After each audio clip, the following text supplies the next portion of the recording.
الفاتحہ.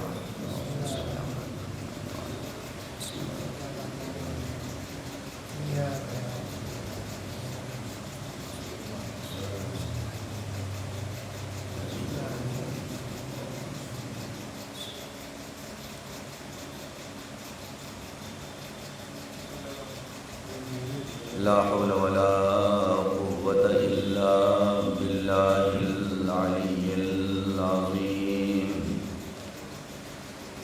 أعوذ بالله السميع العليم من الشيطان اللعين الرجيم. بسم الله الرحمن الرحيم. الحمد لله الذي لم يتخذ صاحبة ولا ولدا ولم يكن له شريك في الملك ولم يكن له ولي من الذل وكبره تكبيرا.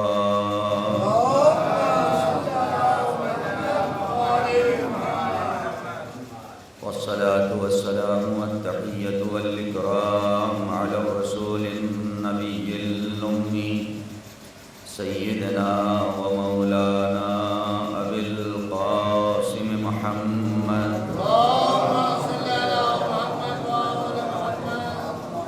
وعلى آله الطيبين الطاهرين المعصومين ولعنة الله على أعدائهم أجمعين من الآن إلى قيام يوم الدين. أما بعد فقد قال الله تبارك وتعالى في محكم كتابه بسم الله الرحمن الرحيم. لقد من الله على المؤمنين إذ بعث فيهم رسولا من أنفسهم صلوات محمد.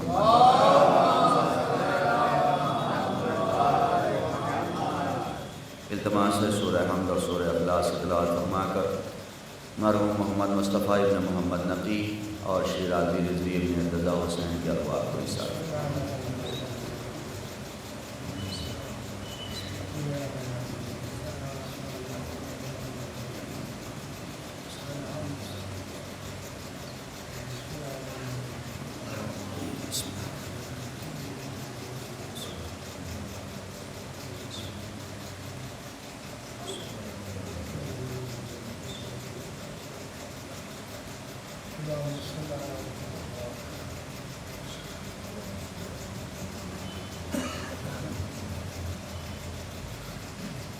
صلوات پر محمد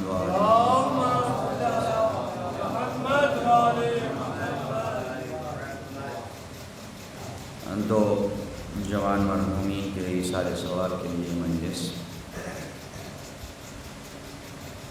انشاءاللہ نبی کریم سے متعلق کچھ باتیں عرض کرنی ہیں.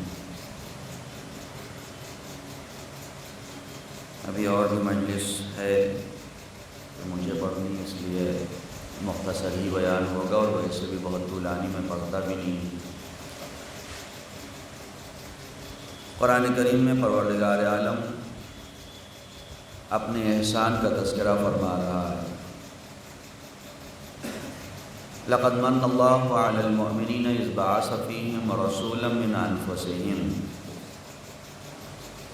اللہ کا کرم یہ ہے مومنین کے اوپر، اللہ کا احسان ہے مومنین کے اوپر کہ پروردگار نے خود مومنین کے درمیان سے ایک رسول کو بھیجا.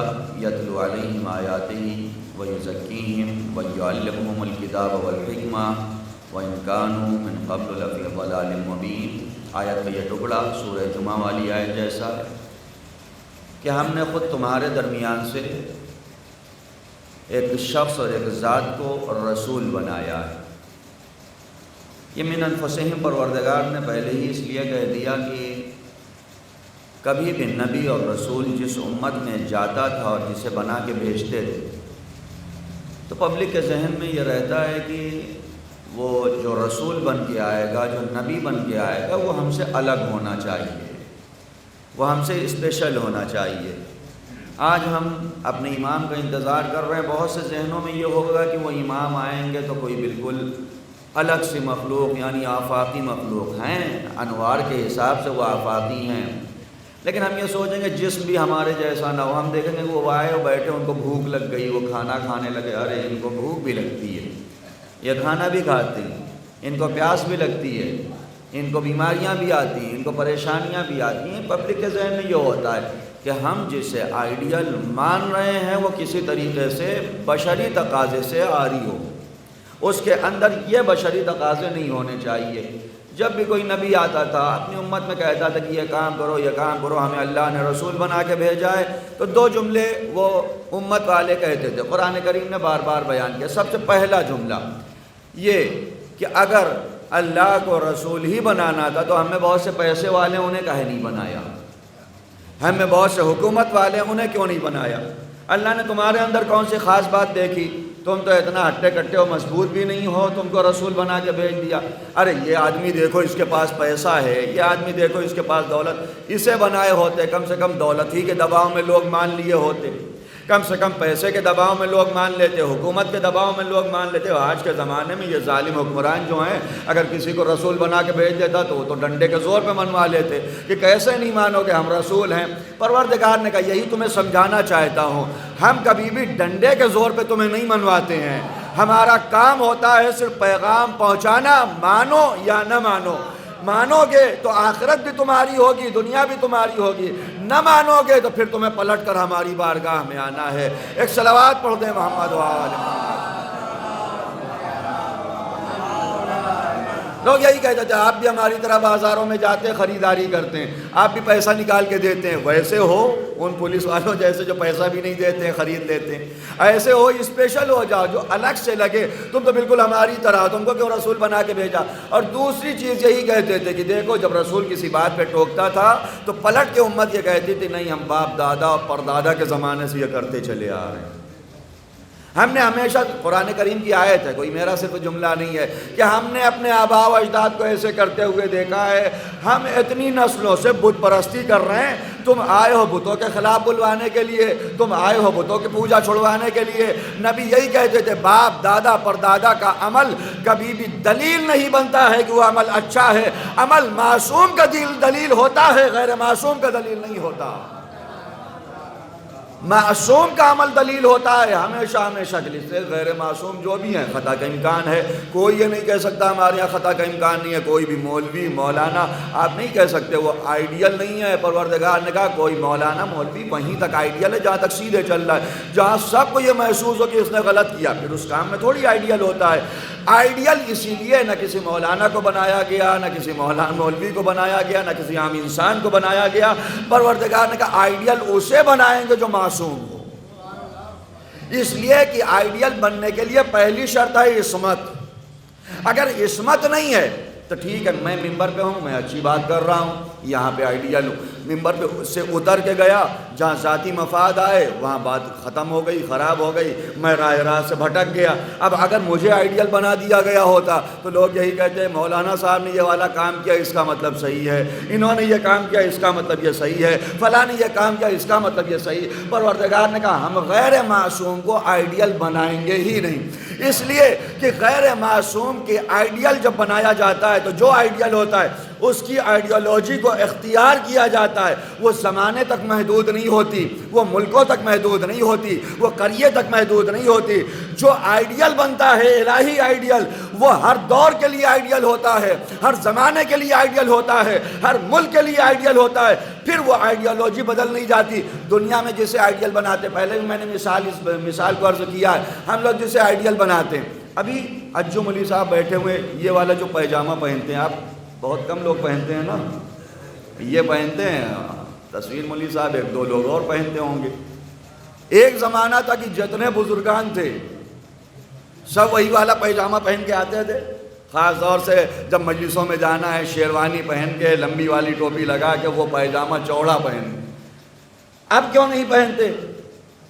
اچھا ٹھیک پیجامہ کی بات چھوڑ دے، پینٹ بھی جو پہنے جاتے تھے، پرانی تصویر اٹھا کے دیکھیں کہ یہاں سے بالکل پتلا اور نیچے جا کے بالکل چوڑی موہری کا پینٹ، آپ پرانی کسی کی بھی تصویر، غریب سے غریب ہو، امیر سے امیر ہو، چوڑی موہری کا پینٹ، آج اگر پہنے کوئی پہن کے وہ والا نکل آئے تو سب ہنسیں گے، اور یہ کیا پہن کے نکل آئے ہو؟ کیوں پہنتے تھے؟ بال بھی جو ہوتا تھا وہ کٹنگ یہاں سے کان سے ہو کے بال اور پورا پٹا پیچھے.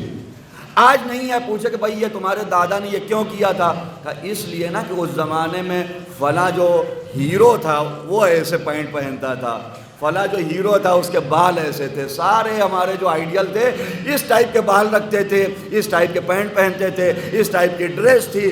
چونکہ ان کا ڈریس ایسا تھا، ان کے بال کی کٹنگ ایسی تھی، دنیا نے انہیں آئیڈیل مانا تھا، اس لیے ویسا بنا کے اپنے آپ کو رکھا تھا.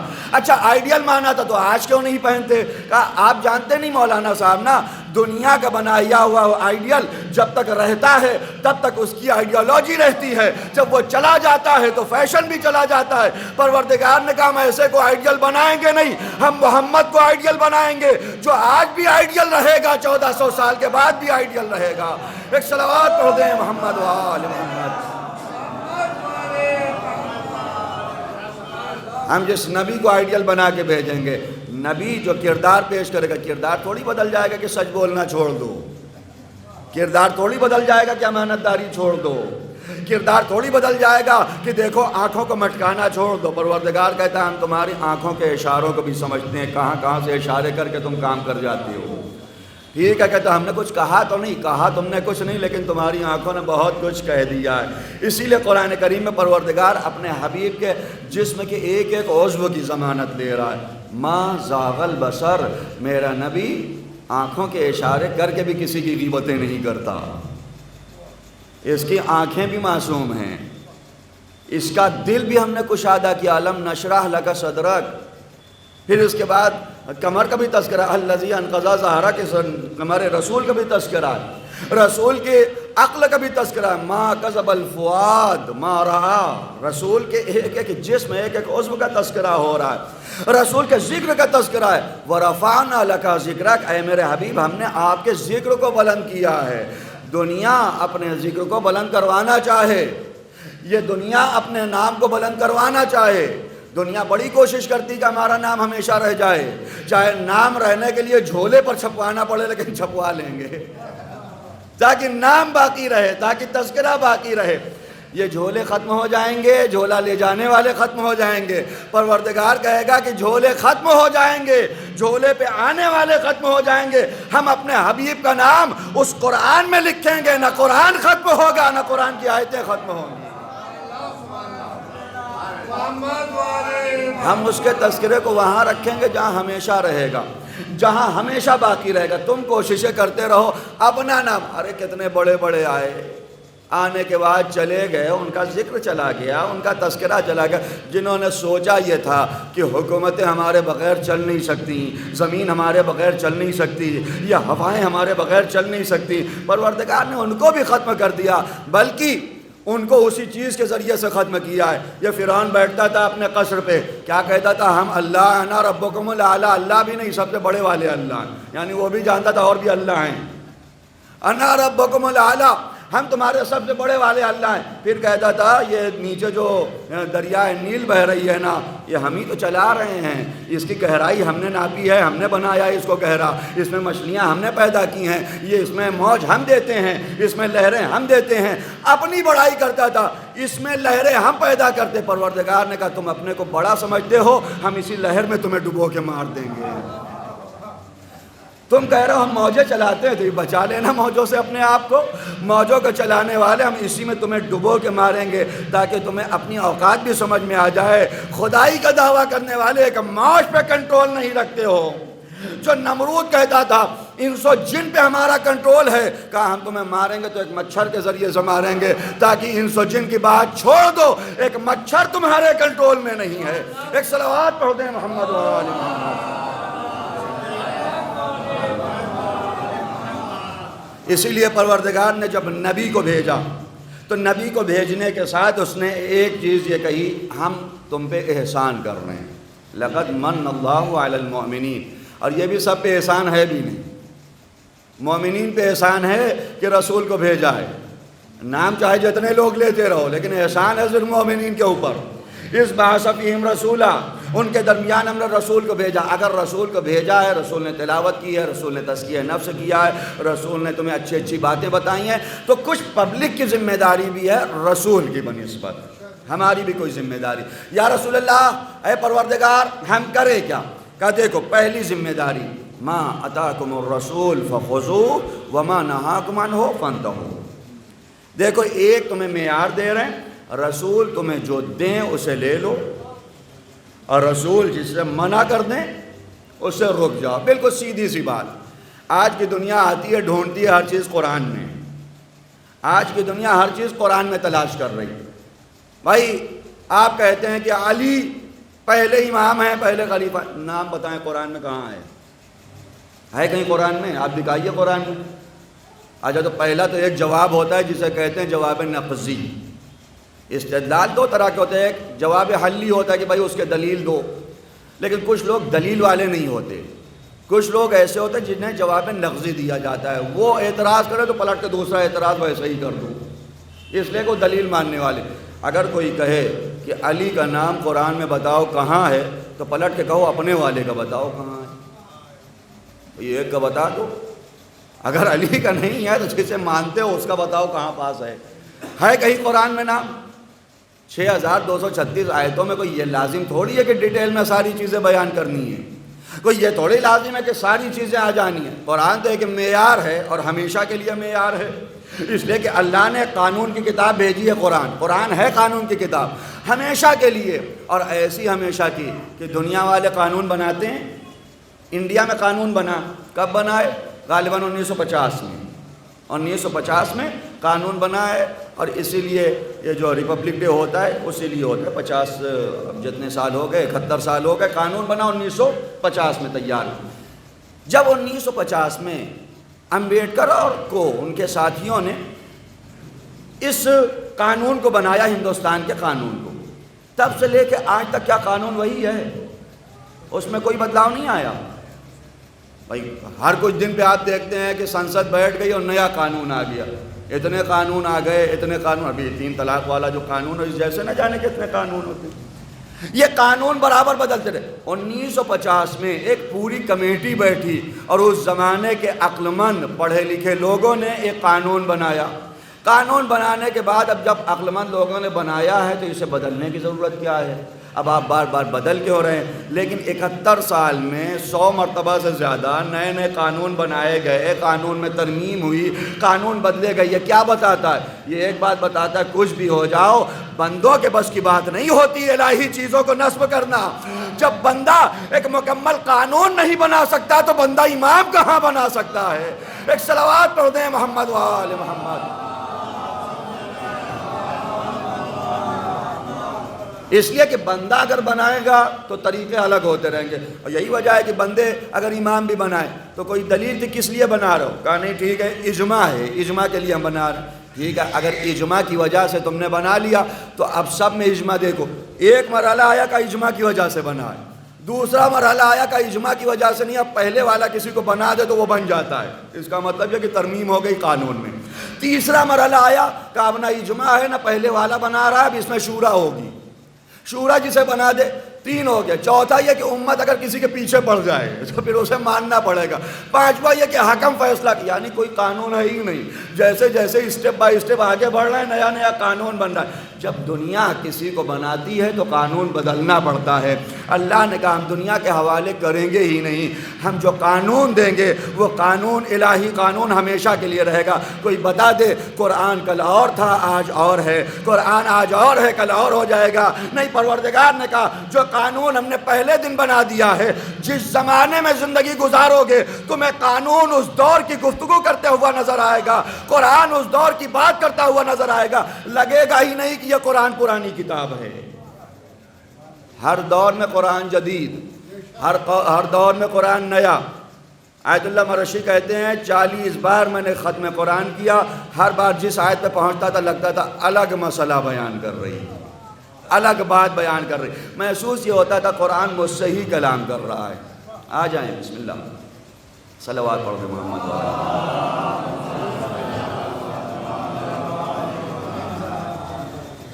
اس لیے کہ الہی قانون ہے. محسوس یہ ہوتا تھا کہ قرآن مجھ سے کلام کر رہا ہے، قرآن مجھ سے گفتگو کر رہا ہے. اس لیے یہ قرآن ایسا قانون ہے جو بدلنے والا نہیں. دنیا قانون بدلتی ہے تو بدلنا پڑتا ہے، اس لیے کہ آج ہیں کل دنیا اور ترقی کر جائے گی، بدلنا پڑے گا، کل اور ترقی کر جائے گی، بدلنا پڑے گا، دھیرے دھیرے ترقی ہوتی رہے گی، قانون بدلنا پڑے گا. کوئی ایسی کتاب تو لائے کہ جو ہر ترقی یافتہ زمانے سے زیادہ ترقی والی ہو. ہے کوئی ایسی کتاب کسی کے بس کی بات؟ دنیا کا کوئی رول بھی بنا دے، چھوٹی سے چھوٹی کمیٹی بھی آپ بنائیں گے نا، جتنے رول بنائیں گے سال دو سال میں بدلنا پڑے گا، سال دو سال میں رول کو آگے بڑھانا پڑے گا، اس لیے کہ یہ دنیا بناتی ہے. لیکن جب وہ بناتا ہے تو وہاں تبدیلی نہیں ہوتی. دنیا نے امام بھی بنائے تو رول الگ الگ، کبھی اجماع، کبھی شورا، کبھی نسب آخرین، کبھی دنیا آ جائے آپ کو گھیر لے تو بننا پڑے گا، کبھی حکم کے ذریعے سے. قانون بدلتا رہا، لیکن جہاں الہی سلسلہ رہا وہاں قانون نہیں بدلا. وہاں صرف ایک قانون تھا، عصمت کا قانون. علی اگر معصوم ہیں تو حسن بھی معصوم رہیں گے، حسین بھی معصوم رہیں گے، سید سجاد بھی معصوم رہیں گے.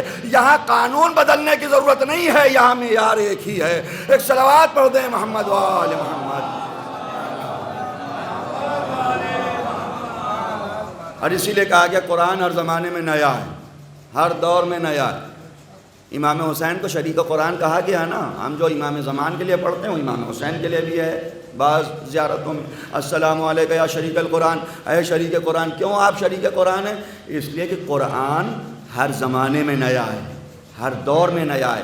کبھی لگتا ہی نہیں قرآن پرانا ہو گیا، کبھی لگتا ہی نہیں قرآن قدیمی ہو گیا. ذکر حسین کیا کوئی نیا ہوتا ہے؟ مجلسیں کیا کوئی نئی ہوتی ہیں؟ نئی مجلس تو پھر وہی داستان ہو کہ مولانا زہیر صاحب والی. کوئی مصائب نیا نہیں، کوئی ذکر نیا نہیں. ذکر وہی ذکر ہے، مصائب وہی مصائب ہیں. لیکن کوئی ایسا ہے جو جا کے کہے بھائی اتنے سال سے مصیبت سن رہے ہیں، اب کیا سنیں، وہی والا تو ہے. اتنے سال سے ذکر سن رہے ہیں، اب کیا سنیں، وہی والا تو ہے. یہ ہر سال ہر مرتبہ سننے پہ، ہر بار سننے پہ یہ نیا کیوں محسوس ہوتا ہے، یہ جدید کیوں محسوس ہوتا ہے؟ وجہ صرف یہ ہے کہ جو الہی بنائے ہوئے ہوتے ہیں وہ کبھی پرانے نہیں پڑتے ہیں، وہ کبھی قدیمی نہیں ہوتے. اس لیے کہ پروردگار نے بنایا ہے. پروردگار کہہ رہا لقد من اللہ علی المؤمنین اذ بعث فیہم رسولا من انفسہم. ہم نے تمہارے درمیان سے رسول کو بنا کے بھیجا. یہ ہمارا کرم ہے تمہارے اوپر، یہ ہمارا احسان ہے تمہارے اوپر. کریں کیا؟ ہم کیا کریں؟ ما اتاکم الرسول فخذوہ وما نہاکم عنہ فانتہوا.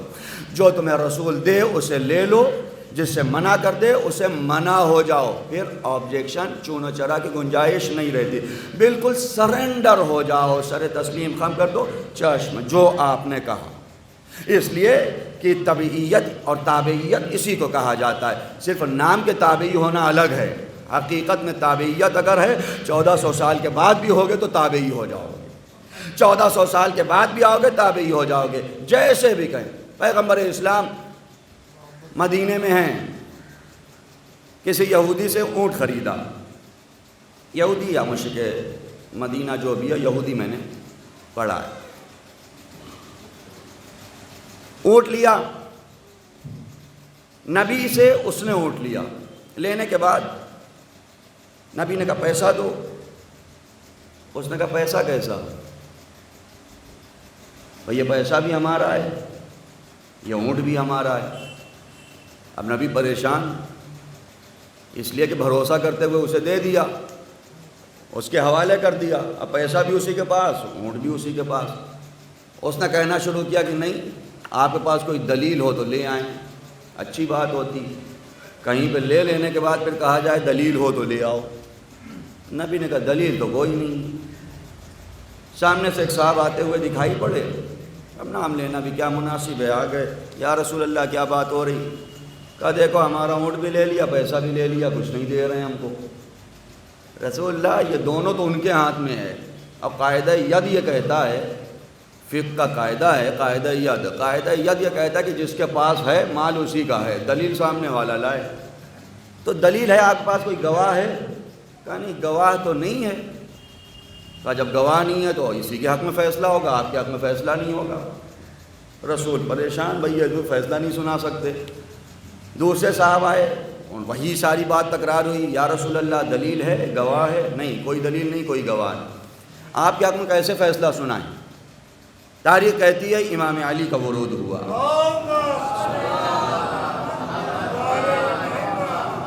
امام علی نے کہا کیا مسئلہ ہے، سارے لوگ یہاں پہ جمع ہیں، کہا بات ایسی ایسی ہے، پیسہ بھی لے لیا، اونٹ بھی لے لیا، اب کہہ رہا ہے کہ دونوں ہمارا، وہ دینے کو تیار نہیں۔ امام نے رسول سے پوچھا یا رسول اللہ یہ آپ ہی کا ہے؟ کہا ہاں ہمارا ہی۔ یہودی سے کہا کہ تم بتاؤ کیا کہہ رہے ہو؟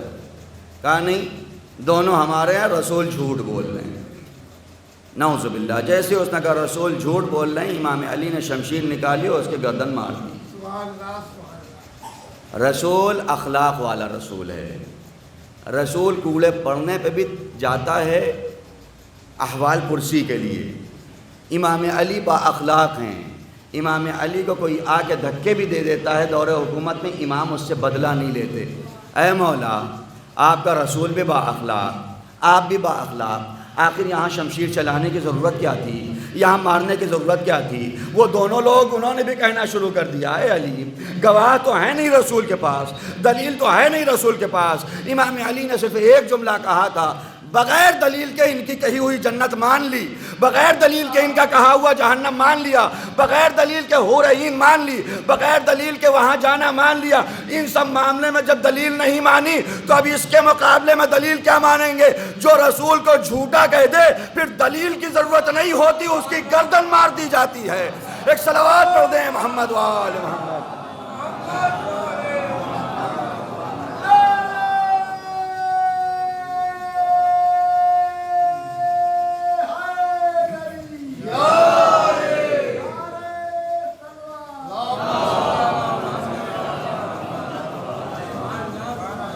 بھائی ابھی تک تو ہم نے دلیل مانگی نہیں، ابھی اس میں کیا دلیل مانگی؟ جب ایک انسان کو سچا مان لیا، جب معصوم مان لیا تو اس کی ساری بات عصمت والی ہے۔ اگر رسول کوئی چیز دے رہے ہیں لے لو، کسی چیز سے روک رہے ہیں اور رک جاؤ، یہ پہلی ہماری ذمہ داری ہے رسول کی بنسبت۔ دوسری ذمہ داری کہ اگر بد احترامی رسول ہو جیسا میں نے عرض کیا تو فوراً ایکشن لینا چاہیے، فوراً ایکشن لینا چاہیے۔ کبھی بھی ضرورت نہیں ہوتی، امام خمینی کا فتویٰ آیا تھا سلمان رشدی کے خلاف، لیکن اگر فتویٰ نہ بھی آتا نا، جہاں گستاخی رسالت ہوتی وہاں ضرورت نہیں ہوتی کسی کے فتوے کا انتظار کرنے کی، وہاں ضرورت نہیں ہوتی کسی مرجع سے فتویٰ لینے کی، اس لیے کہ سیدھا قانون ہے گستاخ رسالت اگر کوئی اور ثابت ہو جائے تو اگر قدرت میں ہے تو اسے ختم کر دو، اسے مار دو۔ یہ بالکل قانون ہے، قانون شریعت ہے۔ پھر اس میں کسی بھی قسم کی کوتاہی نہیں کی جاتی ہے، اس میں کسی بھی قسم کا اپنے پیر کو پیچھے نہیں کیا جاتا، اس لیے کہ یہ ذمہ داری ہے ہماری۔ جہاں بد احترامی ہو، جس کے نام کو احترام سے لیا جاتا ہو، جس کے نام کو بغیر وضو ٹچ نہیں کر سکتے ہو، جس کے نام کو بغیر وضو چھوا نہیں جا سکتا ہو، اس کے خلاف اگر کوئی چیز ہو رہی ہے فوراً آواز بلند کرو۔ اسی لیے یہ صلوات بھی جو ہم لوگ پڑھتے ہیں نا، کسی اور نبی کے لیے نہیں آیا کہ کسی نبی کا نام آ جائے تو آپ کے اوپر صلوات ضروری ہے، لیکن اگر نام محمد آئے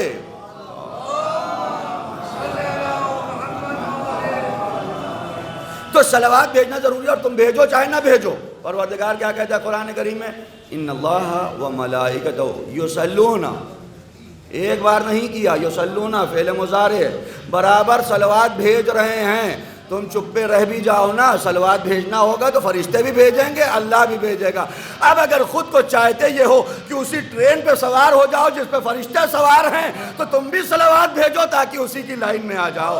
ایک صلوات پڑھ دیں محمد وآلہ۔ وہ سب سے الگ ہے، اللہ نے اسے الگ بنا کے بھیجا، اور اسی لیے بد احترامی ہو فوراً ایکشن لو۔ اور جہاں جہاں بھی یہ ہوتا تھا کہ نام رسول نہیں لیا جا رہا ہے، لوگ دشمن تھے نام محمد کے، مسلمانوں نے نام محمد رکھنا شروع کیا، اتنے نام محمد رکھ لیے کہ آپ مسلمانوں میں چلے جائیں، ہر بستی میں آپ کو نہ جانے سینکڑوں نام محمد والے سامنے آ جائیں۔ کیوں رکھایا گیا؟ اس لیے کہ دشمن ہے، یہ چاہتا ہے نام مٹا دیں۔ صلوات پڑھ دیں محمد وآلہ۔ بسم اللہ۔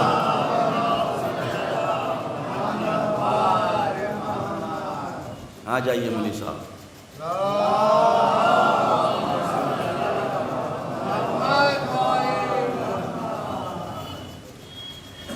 جب ظالم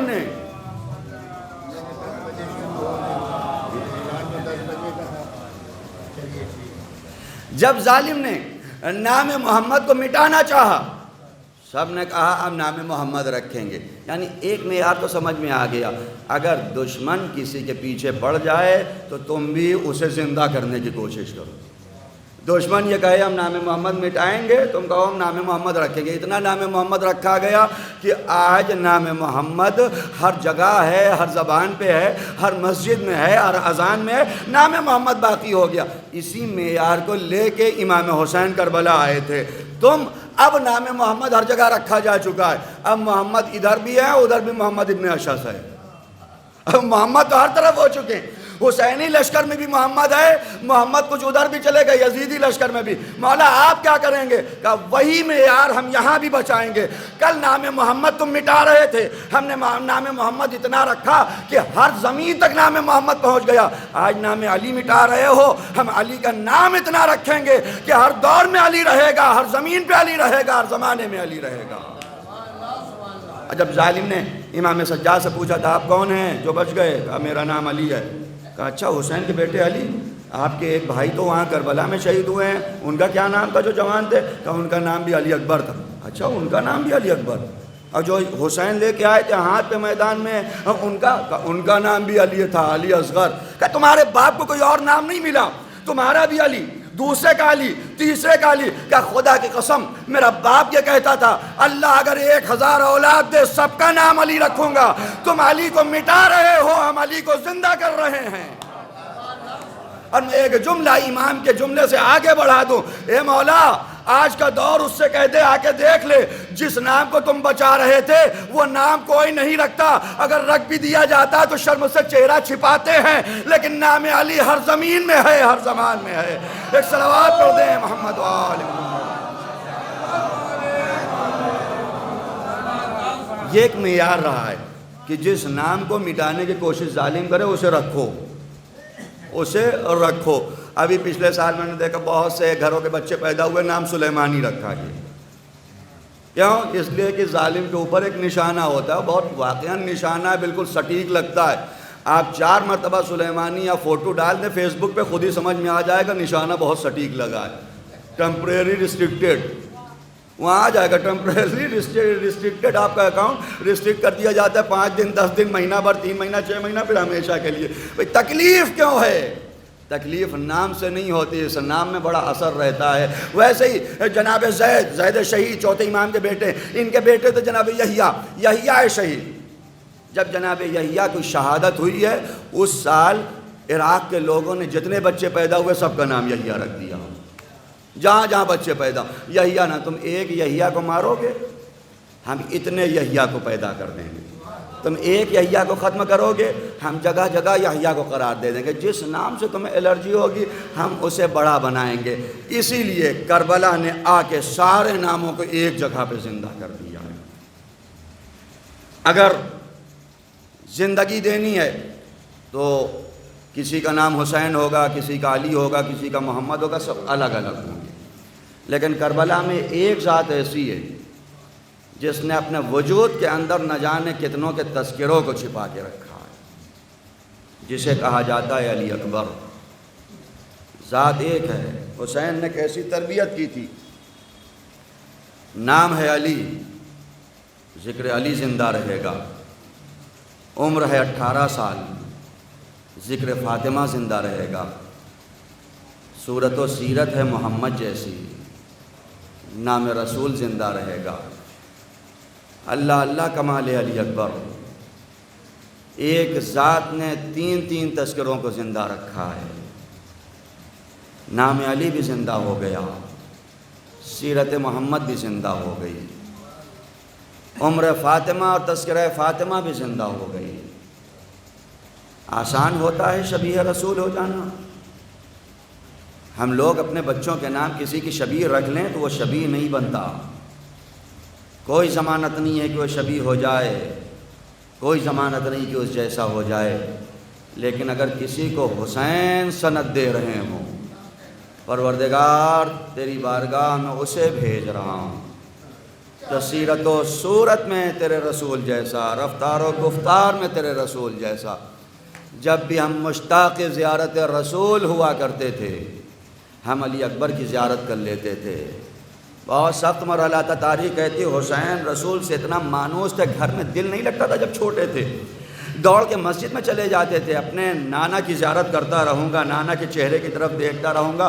جب رسول کی شہادت ہوئی، حسین مضطرب ہو گئے، حسین پریشان رہے، دن رات حسین روتے تھے، میرا نانا چلا گیا، وہ صورت چلی گئی، اب میں کیسے زیارت کروں گا، اب میں کیسے دیدار کروں گا۔ پروردگار نے کہا اے میرے حسین، اگر رسول کے دیدار کے اتنے ہی مشتاق ہو تو صحیح، ایک بچہ تمہیں دوں گا جسے دیکھ کے رسول کی یاد آئے گی، جس کے دیدار کرو گے تو رسول کا دیدار ہوگا۔ حسین مطمئن ہو گئے تھے، میرا اکبر میرے ساتھ ہے، اب رسول کا دیدار کرنا ہوگا، اپنے اکبر کو دیکھ لوں گا، اپنے جمالال کو دیکھ لوں گا۔ حسین کربلا تک آ گئے، اکبر کی زیارت نصیب ہوتی رہی، لیکن اب مسئلہ سمجھ میں آیا۔ ادھر حسین نے اکبر کو روانہ کیا، پیچھے پیچھے چلے ہیں، اکبر کو محسوس ہوا کوئی شے پیچھے گری، اب جو پلٹ کے دیکھا بوڑھا باپ کمر کو تھامے ہوئے، محلن محلہ، اے میرے لال آہستہ۔ آسان نہیں ہوتا اپنے جوان لال کی قربانی کو برداشت کرنا۔ پروردگار جب کسی کو پسند کرتا ہے، جب کسی کو عظیم بنانا چاہتا ہے تو اس کے جوان لال کی قربانی لیتا ہے، اس کے بیٹوں کی قربانی لیتا ہے۔ تمہیں بیٹوں کی قربانی پیش کرنا پڑے گی، ہم تمہیں عزت دینا چاہتے ہیں، ہم تمہیں عظیم بنانا چاہتے ہیں۔ آدم ابو البشر بننا ہے نا، ایک بیٹے کی قربانی پیش کرنا پڑے گی۔ اے نوح تمہیں آدم ثانی بننا، ایک بیٹا جائے گا کیسا بھی ہو لیکن بیٹا تھا، تمہاری نگاہوں کے سامنے جائے گا۔ اے ابراہیم تمہیں افضل المرسلین بننا، رسول کے بعد سب سے افضل بننا مرسلین میں، تمہیں امامت تک پہنچنا ہے۔ آؤ بیٹے کے گلے پہ چھری چلاؤ تاکہ عظیم ہو جاؤ۔ اے رسول آپ کو بھی عظیم بننا ہے، اپنے بیٹے ابراہیم کی قربانی پیش کرنا پڑے گی۔ اے فاطمہ محسن کے مصائب برداشت کرنا پڑیں گے۔ اے حسن تمہیں قاسم کو قربان کرنا پڑے گا۔ اے حسین تم تو سب کی وراثتوں کو لے کے آئے ہو، تمہیں تمام مصائب برداشت کرنا پڑیں گے۔ عجب نہیں حسین آواز دے اے پروردگار تو صحیح میری قربانی سب سے الگ ہوگی، اس لیے کہ آدم کا بیٹا ان کی نگاہوں کے سامنے نہ گیا، نوح کا بیٹا جب ڈوبنے لگا موت سامنے آ گئی، ابراہیم نے آنکھوں پہ پٹی باندھ لی۔ اے پروردگار یہ حسین جب امتحان دے گا آنکھوں پہ پٹی بھی نہ باندھے گا۔ ایک مرتبہ تینوں کو بلند کیا حسین نے، یا اللہ حسین کا امتحان قبول کر لے۔ نجف کا رخ کیا، یا علی کہہ کے، اب جو نیزے کی انی کو نکالا اکبر کا کلیجہ باہر آ گیا، گالوں پہ گال رکھ دیا۔ علی الدنیا بعدک لفا، اے میرے لال زندگانی دنیا پہ خاک۔ اے میرے بیٹے تم تو دنیا کے غموں سے آرام پا گئے، تمہارا بابا اکیلا رہ گیا، تمہارا باپ تنہا رہ گیا۔ شکم اللہ مولا جنازے کو اٹھانا چاہتے ہیں لیکن جوان کا جنازہ اٹھانا آسان نہیں ہوتا۔ ذرا آگے بڑھے، زمین کربلا پہ رکھ دیا، اے بنی ہاشم کے بچوں آؤ، جوان کا جنازہ بوڑھے باپ سے نہیں اٹھتا ہے، آؤ حسین کی